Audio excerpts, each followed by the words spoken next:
Hi everyone, my name is Vasilisa and I'm going to tell you about the generational curse that is upon all women of our family.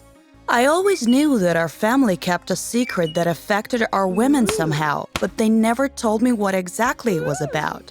This story was often on my mind as I was growing up. Also, we had photos of a gorgeous young woman on the walls. She looked a lot like me.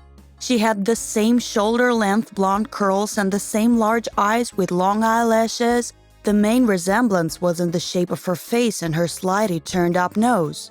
She always appeared to be looking at me with such love and tenderness that I even felt uneasy. When I walked away from the portrait to the opposite corner, her eyes seemed to follow me and stare me right in the face.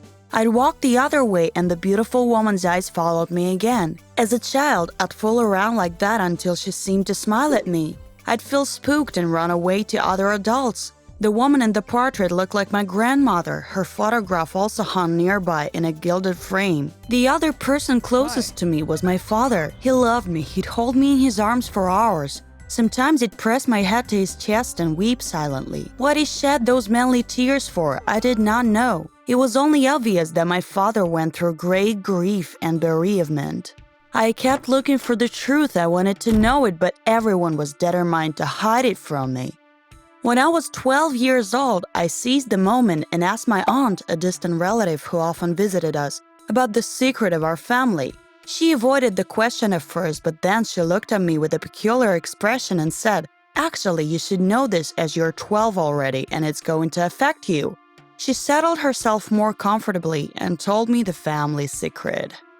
My grandmother fell in love with a handsome, curly-haired gypsy man who lived in a camp outside her village. It was an extraordinary event for a gypsy to be drawn to a non-gypsy woman. Many girls in the camp fell head over heels for him, but he chose the most beautiful and graceful girl in the village, my grandmother. He showered her with wildflowers, sang gypsy songs to his guitar for her, and carried her in his arms. They were going to marry and the gypsy tribe wasn't happy about it. The baron had words with him to try and make him see reason. But his passionate heart had already charted its course and made a choice. He left his tribe, breaking the bonds of kinship and gypsy brotherhood forever. They were wed soon, and the young man loved our village so much that he stayed with us. The tribe took off and never returned. Grandma was 20 years old then. They had no children yet, so they enjoyed each other. But at 24, she told her husband the good news. They would have a firstborn. Their delight and joy knew no bounds. Grandma happened to go into labor on her own birthday when she turned 25. She suffered for many hours.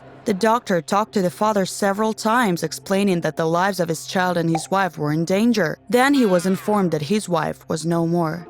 A few days later, he took home the screaming bundle that was my mother. My grandfather knew that this was his mother's doing. She knew the secrets of black magic and she put a curse upon the woman of my grandmother's bloodline.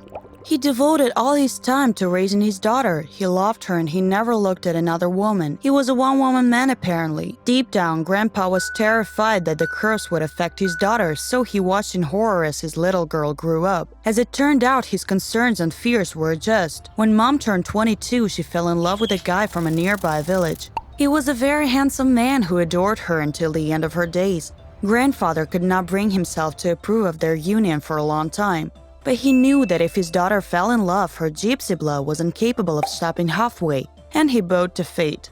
He blessed the lovers and they started a life together. They were a welcome sight for my grandfather's pensive eyes, but he was horrified to hear the news of Mom's pregnancy. The adults calculated the gestation age and delivery date. Mom was supposed to go into labor after her birthday, but she fell sick before dinner on that day. They called an ambulance and she was taken to the hospital. 3 hours later, the terrible news of her death arrived. Now my father had a newborn girl in his hands as well. This tragedy crippled my grandfather.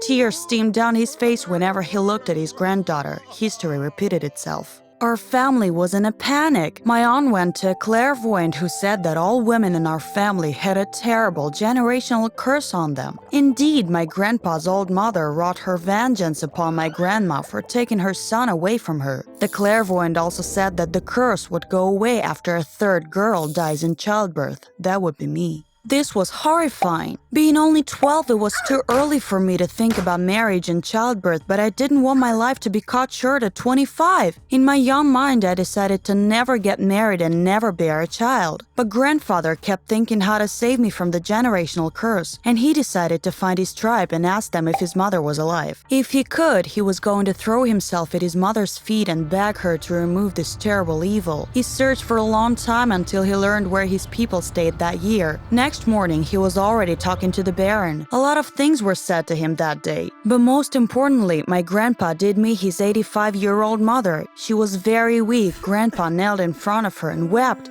He begged her to save me, his only granddaughter. The old gypsy woman cast a long look at her disgraced son, and then she said something and gestured towards the door. It was clear that she had agreed to curb her grudge and lift the curse so that her son could at least spend his declining years in happiness. We hope that the generational curse is gone with Grandpa's repentance. We face the future boldly and we only wish other people joy and happiness. It is very wrong to destroy someone's life on a whim. Everyone chooses their own path at the behest of their heart and soul. I will also have my own path and I will walk it hand in hand with my children. Would you like to see more episodes? Support us by hitting like and subscribe. If you want to see your story in one of our videos, send it to this email address.